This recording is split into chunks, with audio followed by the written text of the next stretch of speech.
The council chamber was filled with worried voices.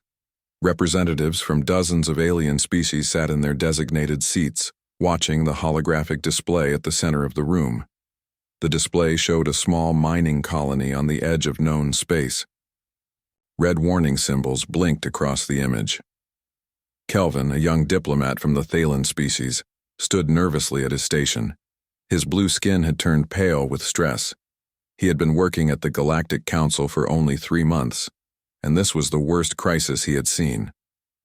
"The Valori colony has sent another distress call," Kelvin announced to the chamber. His voice shook slightly. "The Kreshtar swarm has begun landing ground forces. They are taking civilians." The council members shifted in their seats. Everyone knew about the Kreshtar. They were a species that believed in conquest and slavery.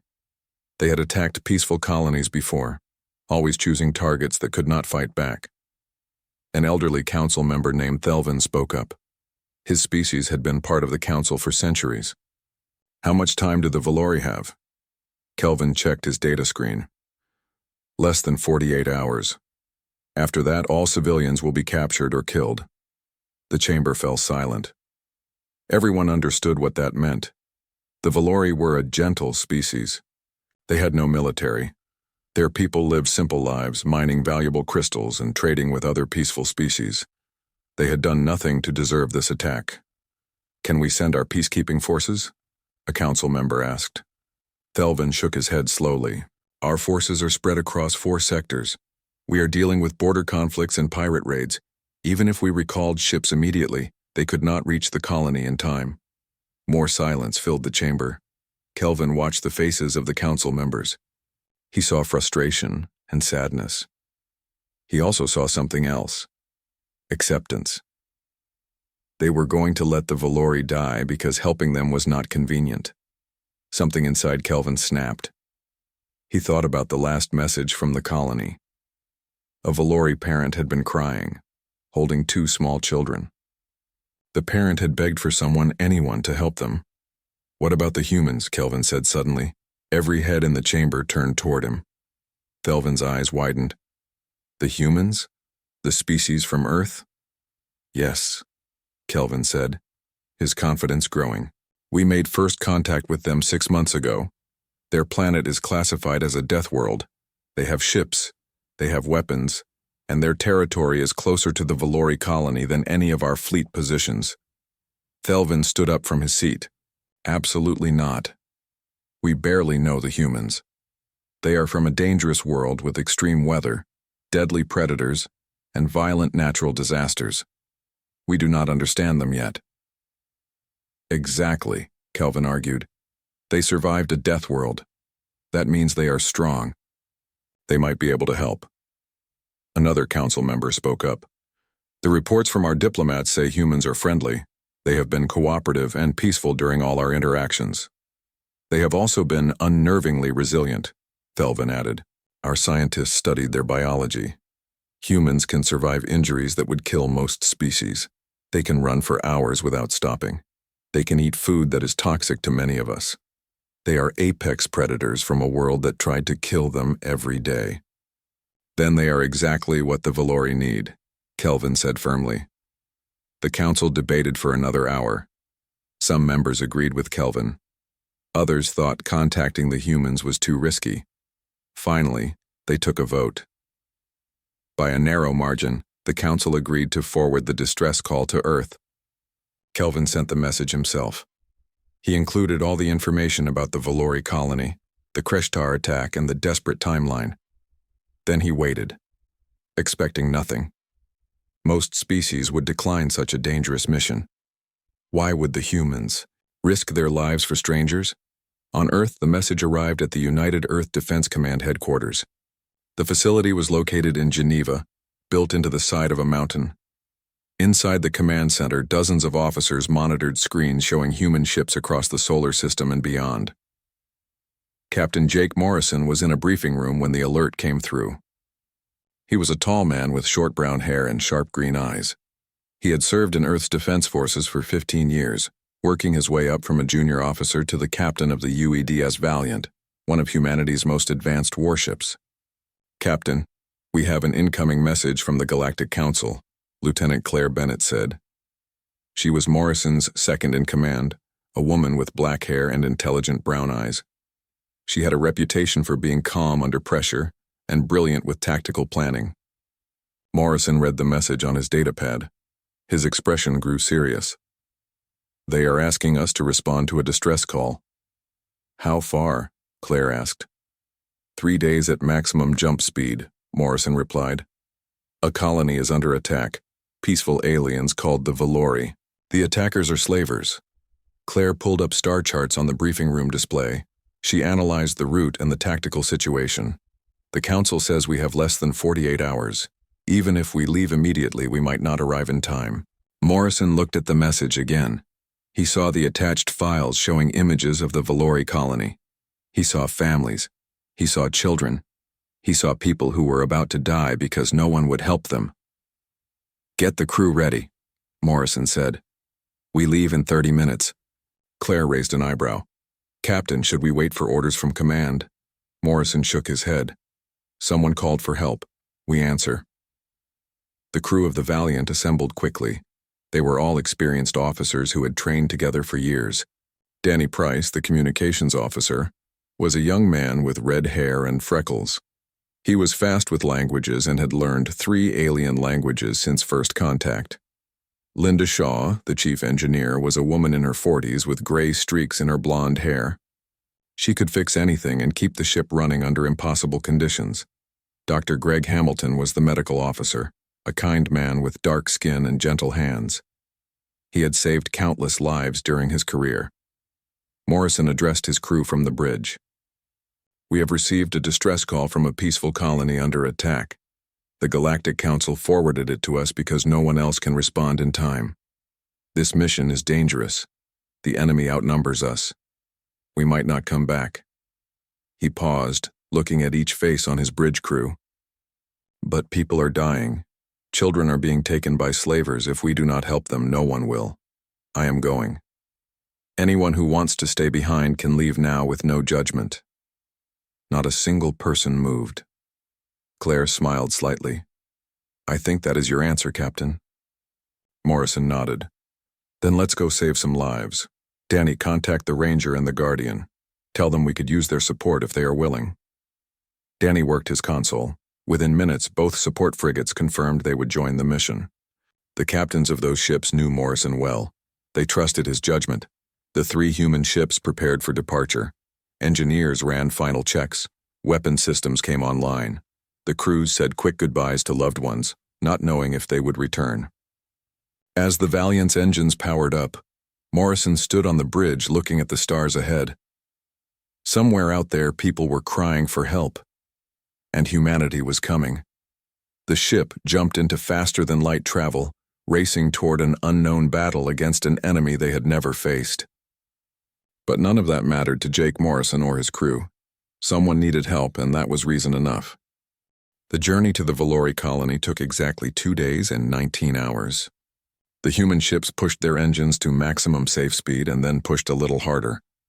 Linda Shaw spent most of the journey in the engine room, making constant adjustments to squeeze out every bit of performance. Captain Morrison barely slept. He spent his time studying everything the Galactic Council had sent about the Kreshtar.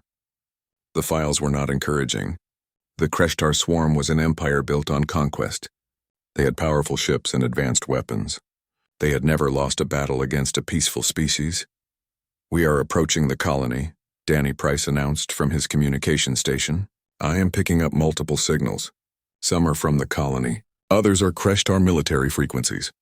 Morrison stood up from his captain's chair. "Show me." The main display changed to show the Valori colony. It was a beautiful place, or it had been. The colony sat on a moon with purple skies and crystal formations that glowed with natural light.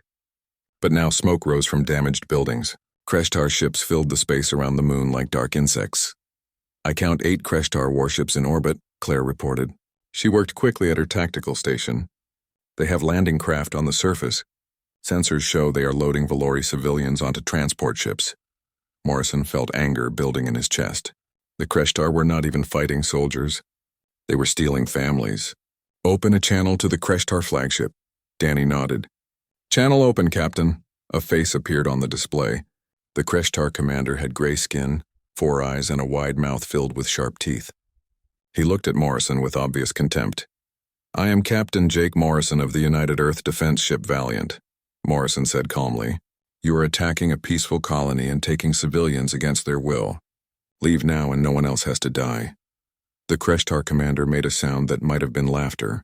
"Human, we have heard of your species. You are new to the galaxy. You do not understand how things work. This colony now belongs to the Kreshtar swarm. Leave or be destroyed with them." Morrison's jaw tightened. "This is your only warning. Release the civilians and withdraw your forces." The Kreshtar commander's response was to close the channel and open fire. Energy weapons from the Kreshtar flagship lanced through space toward the Valiant. "Evasive maneuvers," Morrison ordered. The Valiant moved. It did not drift slowly like most alien ships. It accelerated hard, pulling forces that would have killed many alien species. The human crew felt the pressure of the G-forces, but their bodies, evolved on a heavy-gravity death world, could handle it. They had trained for this. The Kreshtar weapons missed. The energy beams passed through empty space where the Valiant had been a moment before. "Target their flagship," Morrison commanded. "Fire railguns." The Valiant's main weapons were kinetic railguns. They used magnetic acceleration to fire tungsten rounds at incredible speeds. Most alien species considered kinetic weapons primitive. They preferred energy weapons and missiles. But the Kreshtar were about to learn why humans still used kinetic weapons. The railguns fired with a deep thrumming sound that ran through the ship. 6 tungsten rounds, each weighing several tons, crossed the distance to the Kreshtar flagship in seconds. The Kreshtar shields flared as they tried to absorb the impact. The shields failed. Kinetic energy did not care about shield technology. The rounds punched through the flagship's hull, tearing through armor and internal systems. The Kreshtar ship shuddered from the impacts. "Their shields are down," Claire reported with satisfaction. "Hull breaches on multiple decks." The other Kreshtar ships turned to engage the human vessels. The Ranger and the Guardian moved to support the Valiant, forming a triangle formation. The 3 human ships worked together, their movements coordinated through constant communication. The Kreshtar had more ships. They had better shields, but they did not have the human speed or aggression. The human ships moved like predators, fast and deadly, using maneuvers that took advantage of their crew's superior physical resilience. "Danny, get me a secure channel to Claire," Morrison said. "It is time for the ground operation." Claire was already preparing. She left the bridge and headed to the hangar bay, where 40 Marines waited in their powered armor. The Marines were men and women who had trained their entire adult lives for combat. They came from different countries and backgrounds, but they all shared one thing. They were ready to fight to protect the innocent. "Listen up," Claire said as she put on her own armor. "The Kreshtar have civilians on the surface. Our job is to get those people to safety. Rules of engagement are tight. Disable enemy forces when possible, but if they threaten civilians or you, put them down. Understood?" "Yes, Lieutenant," the Marines answered as one. The dropships launched from the Valiant's hangar. They were small armored craft designed to get troops to the ground fast. The Kreshtar tried to shoot them down, but the Valiant and her sister ships provided covering fire, keeping the enemy warships busy. The dropships landed near the main civilian gathering point. The doors opened and the Marines rushed out. They moved with purpose, their armor's servomotors whining as they ran across the colony grounds. Sergeant Kevin Price, Danny's older brother, led the first squad. He was a big man, even bigger in his powered armor. He had kind eyes but a fierce reputation in combat. His squad moved through the colony streets, following the sound of Kreshtar voices and Valori crying. They found a group of Kreshtar soldiers herding Valori families onto a transport. The Valori were small, furry beings with large eyes. They looked terrified. The Kreshtar soldiers carried energy rifles and wore armor that looked intimidating. "This is your only warning," Kevin announced through his armor's external speakers. "Release the civilians." The Kreshtar turned and opened fire. Energy bolts hit Kevin's armor, scorching the surface but not penetrating. Human armor was designed to take punishment. "Wrong choice," Kevin muttered. His squad returned fire with precision. Their rifles used both kinetic and energy ammunition, giving them options for every situation. The Kreshtar soldiers fell quickly, not prepared for the humans' coordinated assault. One Kreshtar soldier, larger than the others, moved toward a group of Valori children. He raised his weapon, perhaps planning to use them as hostages. He never got the chance. Kevin crossed the distance in 3 long strides. He grabbed the Kreshtar's weapon arm and twisted. The alien's armor cracked under the pressure of the human's powered gauntlet. Kevin threw the Kreshtar soldier to the ground and stood over him. His rifle pointed at the alien's head. "Stay down," Kevin ordered. The Kreshtar soldier stayed down. The other Marines moved through the colony, clearing buildings and freeing captured Valori. The fighting was intense but brief. The Kreshtar ground forces had not expected this level of resistance. They had not expected humans. In space, the battle continued. The Valiant took hits, her shields glowing from repeated impacts, but Morrison kept his ship in the fight, targeting Kreshtar vessels with relentless accuracy. The Ranger lost part of its port armor but kept firing. The Guardian's weapons never stopped. After 30 minutes of combat, the Kreshtar commander made a decision. He had come expecting an easy victory over defenseless prey. Instead, he had found Deathworlders who fought with terrifying skill. He ordered his remaining ships to retreat. The Kreshtar fleet jumped away, leaving their ground forces behind. Those forces, seeing their ships abandon them, quickly surrendered to the human Marines. On the colony surface, the Valori civilians stood in small groups, staring at the humans in awe and confusion. Claire removed her helmet, showing her face. She smiled gently at a group of Valori children. "You are safe now," she said softly. "We are here to help." One small Valori child, braver than the others, walked up to Claire. The child reached out and touched the human's armored hand. "Thank you," the child whispered. Claire knelt down to the child's level. "You are welcome." Above them, the Valiant and her escort ships held position, making sure no Kreshtar returned. Captain Morrison watched the scene on his display and allowed himself a small smile. They had answered the call. They had saved lives, and the galaxy was beginning to understand what humans meant when they said they would help. The morning after the battle, the Valori colony looked different. The smoke had cleared. Damage was everywhere, but there was also hope. Valori families walked freely through their streets. Children played near the crystal formations, their laughter carrying through the air.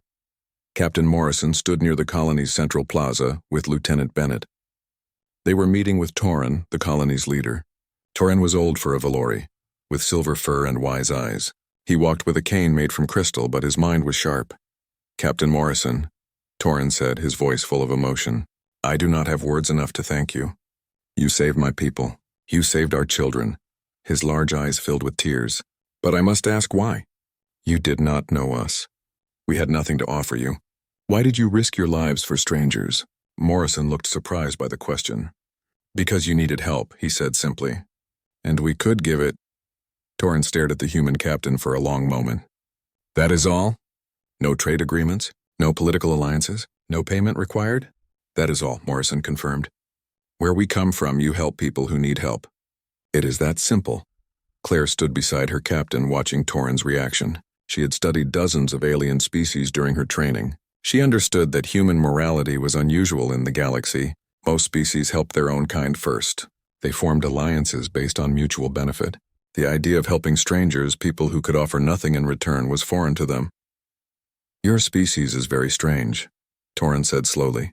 "But I think the galaxy needs more strangeness like this." Over the next 3 days, the human crews worked alongside the Valori to repair the colony. It was not part of their military mission, but no one questioned it. This was what humans did. Dr. Greg Hamilton set up a medical station in one of the colony's larger buildings. He worked with Valori healers, sharing knowledge and techniques. The differences between human and Valori biology were significant, but Hamilton was a fast learner. "Your healing methods are very aggressive," a Valori healer named Shira observed. She watched Hamilton treat a Valori who had been injured during the attack. "You cut tissue, use strong chemicals, force the body to heal faster." Hamilton nodded as he worked. "Humans come from a dangerous world. Our bodies learn to survive serious injuries. Our medicine reflects that. We fight death aggressively because death has always fought us." Shira found this fascinating. On our world, nature was gentle. Our healing focuses on supporting the body's natural processes, not forcing them. We have never needed to be aggressive. "Different worlds, different solutions," Hamilton said with a smile. "But maybe we can learn from each other." They spent hours sharing medical knowledge. Hamilton taught Shira about human surgical techniques and trauma care. Shira taught Hamilton about Valori natural medicines and meditation healing. Both became better healers through the exchange. In another part of the colony, Linda Shaw was helping repair the power grid. She worked with a team of Valori engineers who were amazed by her practical approach to problems. When a power generator refused to work, Linda did not run complex diagnostics.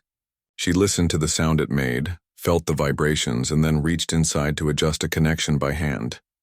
"How did you know that would work?" a young Valori engineer asked. Linda wiped grease from her hands. "Experience. I grew up on a farm.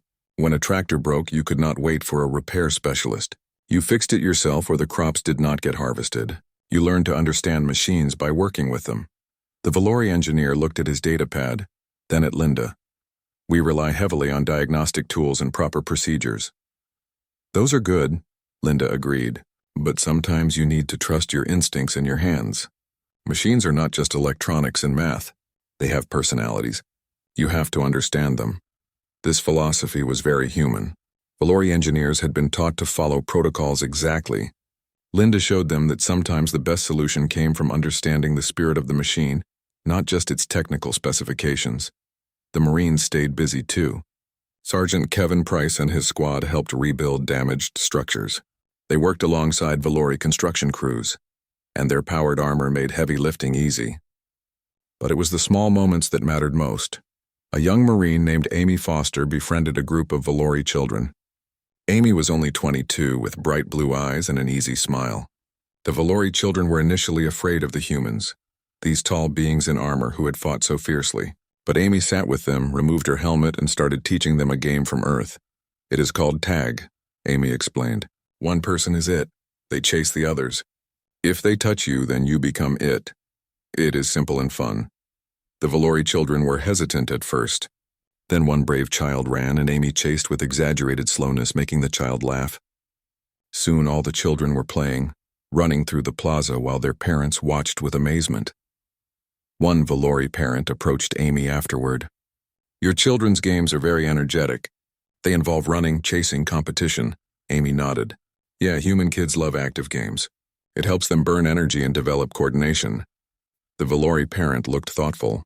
"On our world, children play quiet games. Games of pattern and thought. Your games are like training for survival." "I guess they are," Amy said, considering this. "We never thought about it that way. But yeah, human kids play at hunting, at fighting, at solving problems under pressure. Maybe that is because our ancestors needed those skills to survive."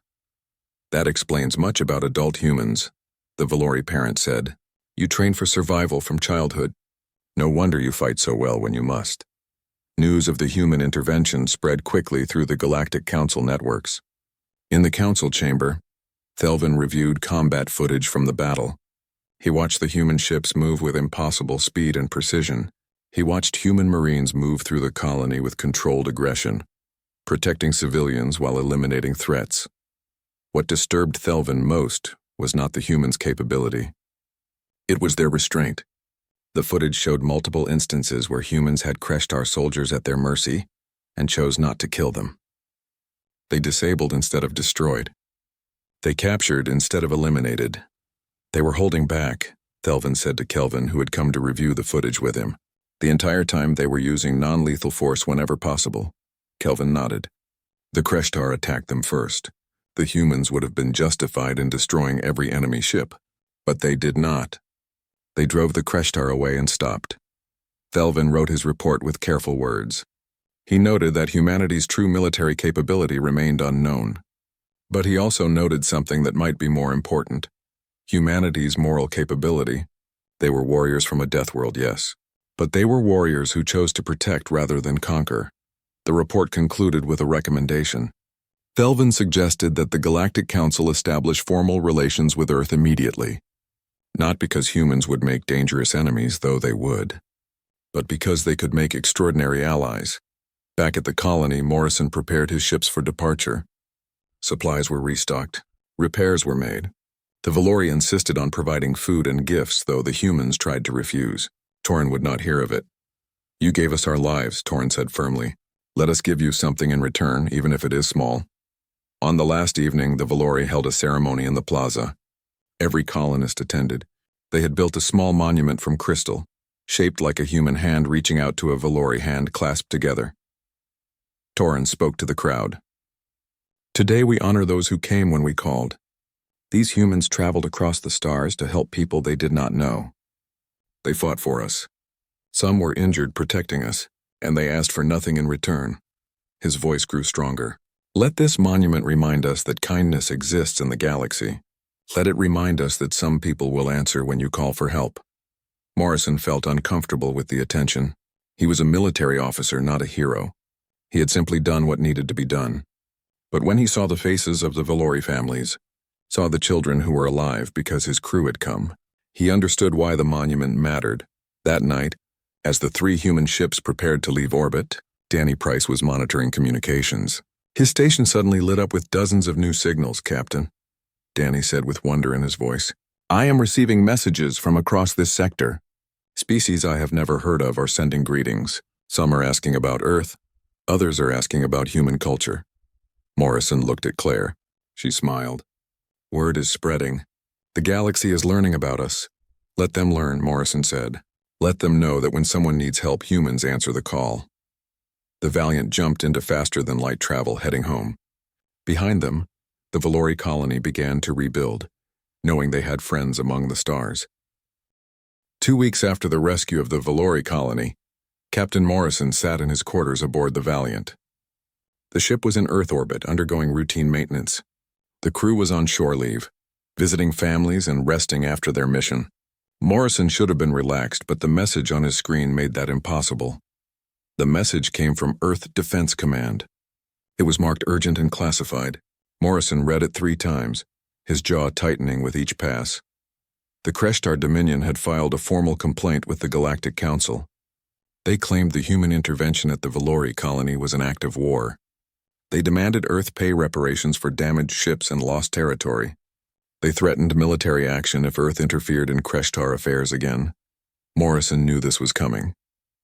You did not humiliate a warrior species without consequences. The Kreshtar had built their empire on intimidation and conquest. Losing to humans, a new species nobody had heard of 6 months ago, was unacceptable to them. He was called to a meeting at Earth Defense Command headquarters. When he arrived, he found Claire, Danny, Linda, and Dr. Hamilton already there. They sat around a conference table with several high-ranking officers. Admiral Victor Stone led the meeting. He was a stern man with gray hair and hard eyes. He had commanded Earth's defense forces for 10 years, seeing humanity through first contact in the early days of galactic politics. The situation is delicate, Admiral Stone began. The Kreshtar are pressuring the Galactic Council. Some council members support us, others fear a larger war and want us to apologize. Apologize for saving innocent lives? Claire asked, her voice sharp. Politics, the Admiral said with distaste. Half the galaxy runs on trade agreements and treaties. They see our action as disruptive. We did not follow proper diplomatic channels. We did not wait for council approval. We just showed up and started shooting. Morrison leaned forward. What do you want us to do, sir? Admiral Stone looked at each of them. Earth's government is divided. Some want to apologize to keep the peace. Others want to stand firm. But everyone agrees on one thing. We cannot let the galaxy think humanity can be bullied. So what is the plan? Linda asked. There is no plan yet, the Admiral admitted. That is being decided by people above my rank. But I wanted you all to know what is coming. The Kreshtar are not going to let this go. They are gathering their fleet. The meeting ended without clear answers. Morrison and his crew left the headquarters feeling frustrated. They had done the right thing, and now they were being punished for it. Across the galaxy, on the Galactic Council station, Ambassador Patricia Cole prepared for the most important speech of her career.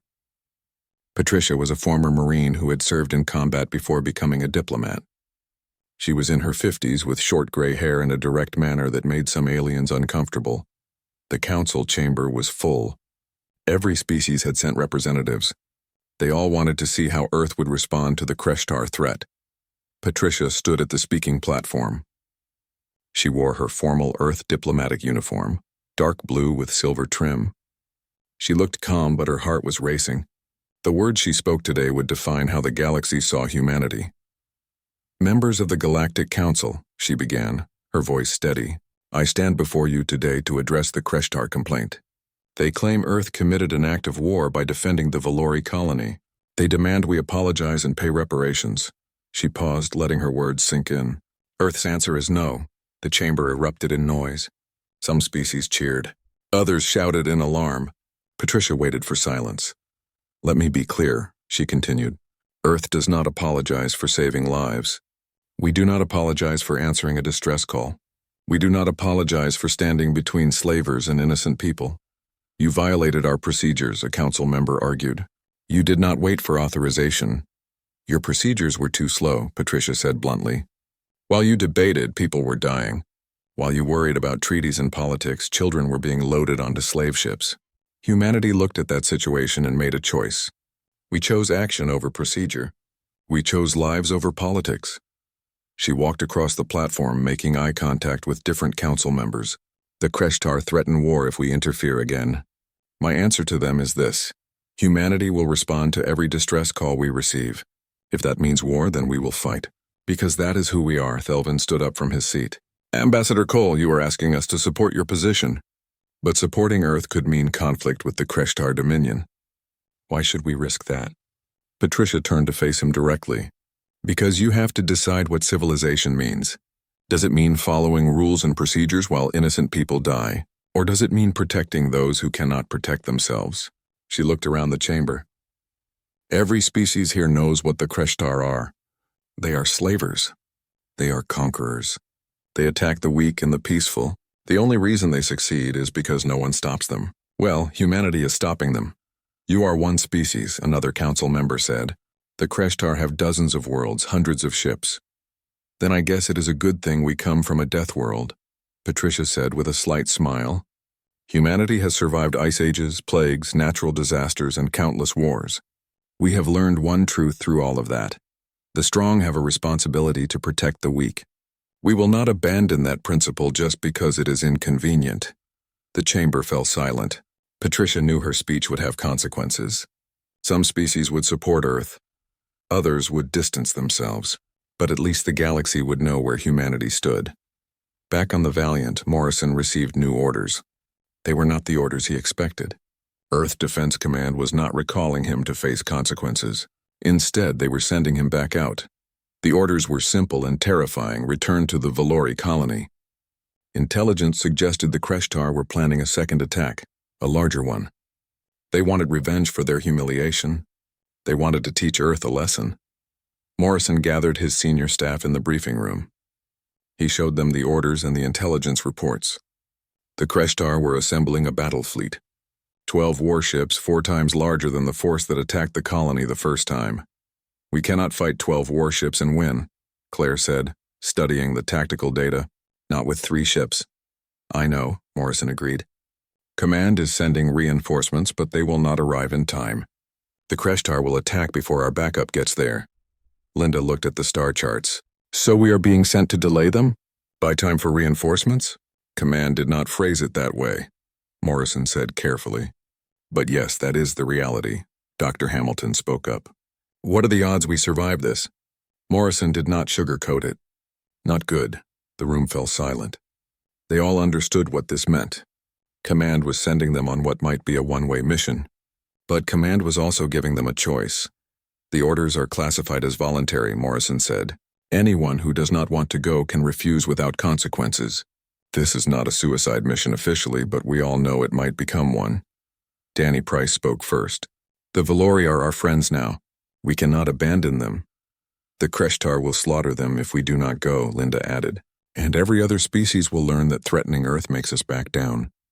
We cannot let that happen. Claire looked at Morrison. If we leave now, we might save the Valori again. If we wait for reinforcements, they will be dead before help arrives.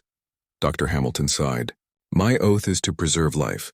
I cannot stay here while people die, and I could have helped. Morrison felt pride in his crew. They understood the risk. They knew they might not come home. But they were willing to go anyway because it was right. Thank you, Morrison said quietly. All of you. Contact the Ranger and the Guardian. Let their captains know the situation.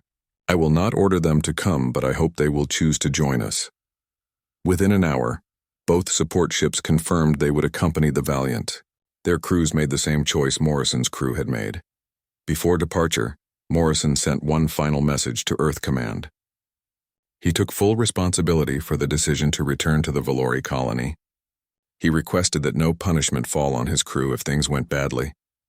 They were following his lead, and he would not let them suffer for his choices. Then he sent a personal message to the Valori colony. It was simple. "We are coming back. Hold on." As the 3 human ships prepared to leave Earth orbit, Morrison stood on the bridge looking at his home planet. It was beautiful, with blue oceans and white clouds. He wondered if he would see it again. "Course plotted for the Valori colony," Danny reported. "Maximum speed," Morrison ordered. "Let's go save our friends." The ships jumped into faster-than-light travel, racing toward a battle they could not win. But none of that mattered. Someone needed help, and humans always answered the call. The Valori colony received Morrison's message with mixed emotions. Torin assembled the colony's leaders in the council building. They gathered around a display showing the approaching Kreshtar fleet. 12 warships, one of the leaders said, his voice shaking. "The humans are brave, but they cannot defeat that many ships with only 3 vessels." Torin looked at the faces around him. He saw fear, and he understood it. The Valori were not warriors. They had never been warriors. Their species had evolved on a peaceful world where cooperation was rewarded and conflict was rare. "The humans are coming to help us anyway," Torin said quietly. "They know they might die, but they are coming because we need them." A young Valori named Mira spoke up. "Then we cannot let them fight alone. We have ships." "Old ships, yes. Ships meant for mining and transport, not war. But we have them. We can help. We do not know how to fight," another leader protested. "Then we will learn," Torin said firmly. "The humans taught us something these past weeks. They taught us that civilization means protecting each other. It is time we lived up to that lesson." The decision was made. The Valori would fight alongside the humans. They sent out a call to every Valori ship in nearby systems. Mining vessels, transport ships, even personal craft began arriving at the colony. It was not much of a fleet, but it was all they had. As the Valori prepared, something unexpected began happening across the galaxy. Ambassador Patricia Cole's speech to the Galactic Council had been broadcast on public channels. Billions of beings across hundreds of worlds heard her words about civilization and protecting the weak. Those words sparked something. Species that had long resented the Kreshtar's bullying saw an opportunity. Species that valued honor saw kindred spirits in humanity. And some species simply felt ashamed that they had not helped the Valori themselves. Ships began moving toward the Valori colony from different parts of the galaxy. A squadron from the Thalen Consortium, the same species Kelvin belonged to, 2 warships from the Meridian Alliance, a defensive pact of peaceful species. Even 3 ships from the Galactic Council's own peacekeeping force quietly changed their patrol routes to be near Valori space. None of this was coordinated. None of it was official. But the message was clear. The galaxy was tired of watching innocents suffer while everyone worried about politics and procedures. The Kreshtar fleet arrived at the Valori colony first. 12 massive warships dropped out of faster-than-light travel in perfect formation. The Kreshtar commander, a veteran warrior named Grath, looked at his tactical display with satisfaction. 3 human ships waited in orbit around the colony. They had come just as he hoped they would. "Foolish humans," Grath said to his bridge crew. "They think their victory was skill. It was luck. Today they learned the true strength of the Kreshtar Dominion."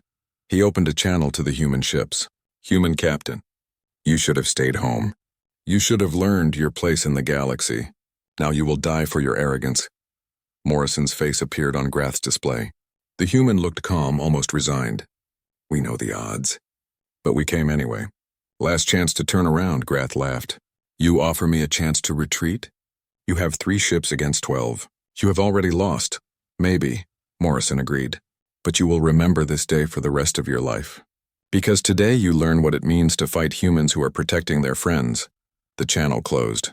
Grath gave the order to attack. The Kreshtar fleet moved forward in a hammer formation, designed to overwhelm the human ships with concentrated firepower. But the humans did not wait to be overwhelmed. The Valiant, Ranger, and Guardian accelerated toward the Kreshtar fleet, not away from it. "They are charging us?" one of Grath's officers said in disbelief. The human ships moved with suicidal aggression. closing the distance before the Kreshtar could bring all their weapons to bear. The Valiant fired its railguns at point-blank range, targeting specific systems instead of trying to destroy entire ships. Engines failed. Weapons went offline. Shield generators exploded. The Ranger and Guardian flanked the formation, their weapons creating crossfire that forced the Kreshtar ships to split up. The human ships took heavy damage. The Guardian's port side was breached. The Ranger lost its main engines. But they kept fighting.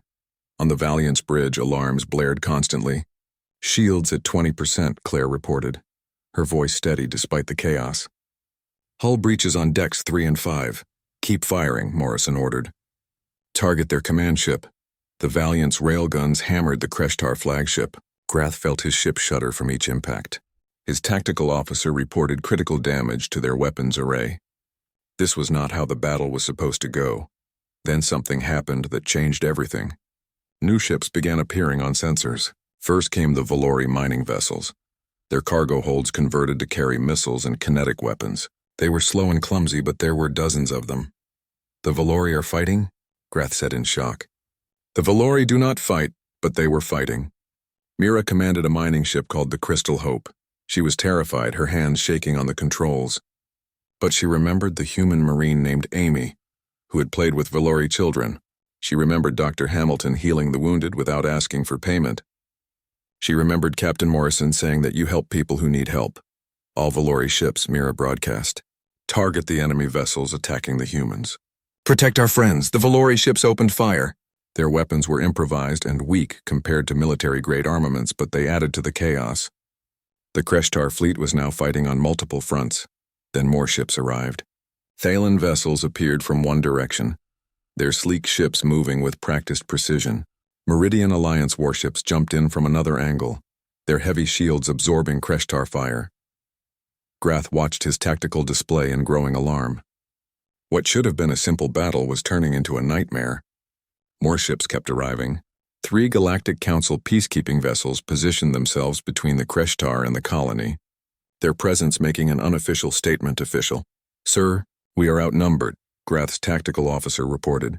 More ships are arriving every minute. Grath felt rage building in his chest. This was supposed to teach the humans a lesson. Instead, the humans had taught the galaxy something. They had shown that courage could inspire others, that standing up to bullies could rally support, that doing the right thing mattered more than politics. Withdraw, Grath ordered, the word bitter in his mouth. All ships retreat to Kreshtar space. The Kreshtar fleet jumped away, leaving the battlefield to a coalition of ships that should never have come together. In the sudden silence after the battle, Morrison stood on the Valiant's damaged bridge and looked at the display showing all the ships that had come to help. Captain, Danny said, his voice filled with wonder. I am receiving messages from all the Allied ships. They are asking if we need assistance with repairs. Morrison smiled tiredly. Tell them yes, and tell them thank you. The aftermath of the battle brought more changes to the galaxy than anyone expected. The Galactic Council passed new legislation called the Human Doctrine. It officially recognized that responding to distress calls was not just permitted, but encouraged among all member species. Any ship that answered a legitimate SOS would have the Council's full support. The Kreshtar Dominion was sanctioned and forced to release their enslaved populations. Their empire began to crumble as species they had oppressed saw what happened when someone finally stood up to them. Captain Morrison and his crew were recalled to Earth, but not for punishment. They arrived to find crowds cheering at the spaceport. Admiral Stone met them personally, wearing a smile instead of his usual stern expression. The charges are dropped, the Admiral said. All of them. In fact, congratulations on your promotion, Admiral Morrison. You are now in command of Earth's first deep space diplomatic fleet. Morrison looked at Claire, who grinned. Does that make me a captain now? It does, Morrison confirmed. Captain Bennett has a nice ring to it. 3 months later, a ceremony was held at the Valori colony. The colony had been rebuilt and renamed New Haven. Species from across the galaxy attended, including Kelvin, Thelvin, and even some former Kreshtar slaves who had been freed. A monument stood in the central plaza, made from crystal and human steel forged together. It showed multiple hands from different species reaching toward each other. The inscription read simply, "Someone called for help. We answered." Torrin spoke at the ceremony. Today we honor not just the humans who saved us, but everyone who came to stand with us. The Valori learned something important these past months. We learned that civilization is not about being peaceful. It is about protecting peace. It is about standing together against those who would harm the innocent. Morrison stood with his crew, watching Valori children play with children from other species. He saw Amy Foster teaching a mixed group of young aliens the game of tag. He saw Dr. Hamilton sharing medical knowledge with healers from a dozen worlds. He saw Linda Shaw laughing with Thalan engineers about the quirks of different ship engines. This was what humanity brought to the galaxy, Morrison realized. Not just weapons or strength, but the simple idea that people should help each other. That strength was best used for protection.